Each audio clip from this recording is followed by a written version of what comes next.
Hakim Pengadilan Negeri Surabaya menjatuhi vonis 4 tahun 6 bulan terhadap terdakwa Vicky Yoshida, mantan direktur di PT Manunggal Andalan Investindo, dan PT Manunggal Indowood Investindo, dalam perkara penggelapan dalam jabatan, saat masih menjabat di perusahaan tersebut. Dalam sidang pembacaan putusan, Ruang Chandra, Senin tanggal 28 Oktober tahun 2024. Majelis Hakim yang diketuai Yus Hartiarso, menyatakan perbuatan Vicky secara sah dan meyakinkan melakukan tindak pidana penggelapan dalam jabatan, sesuai pasal 374 KUHP, sebagaimana dakwaan jaksa penuntut umum.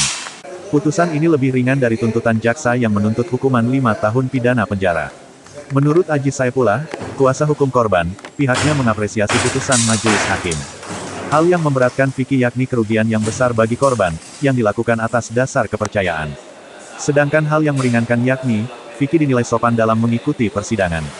Kami sebagai kuasa hukum dari korban, sebetulnya kami mengharapkan sesuai dengan tuntutan dari penuntut umum, yaitu 5 tahun ya kemarin. Karena pasal 374 KUHP itu maksimal ada 5 tahun.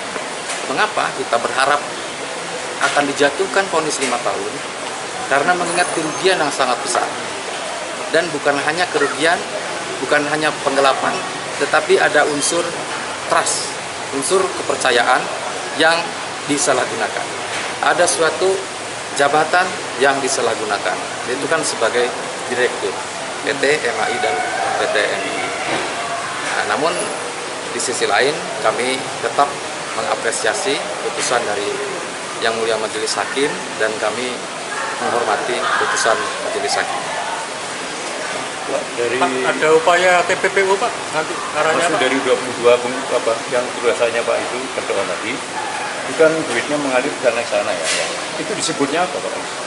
Oh iya ya, kalau misalkan aliran dana itu yang hasil dari tindak pidana, itu dalam ilmu hukum itu kan disebut TPPU ya. Iya. Nah untuk TPPU sendiri itu kan ranah atau domain daripada pengembangan penyidikan.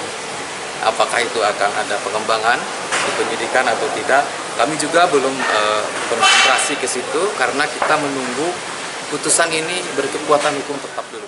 Sebelumnya, Vicky Yoshida oleh jaksa penuntut umum dituntut dengan pidana 5 tahun penjara dalam perkara penggelapan dalam jabatan, saat masih menjabat sebagai direktur di PT Manunggal Indowood Investindo dan PT Manunggal Andalan Investindo, dalam kurun waktu 2016 hingga 2020, dengan kerugian mencapai 135 miliar rupiah dan juga 354.000 US dollar. Atas putusan majelis hakim, baik terdakwa maupun jaksa penuntut umum menyatakan akan pikir-pikir. Dari Surabaya, Rahayu mewartakan.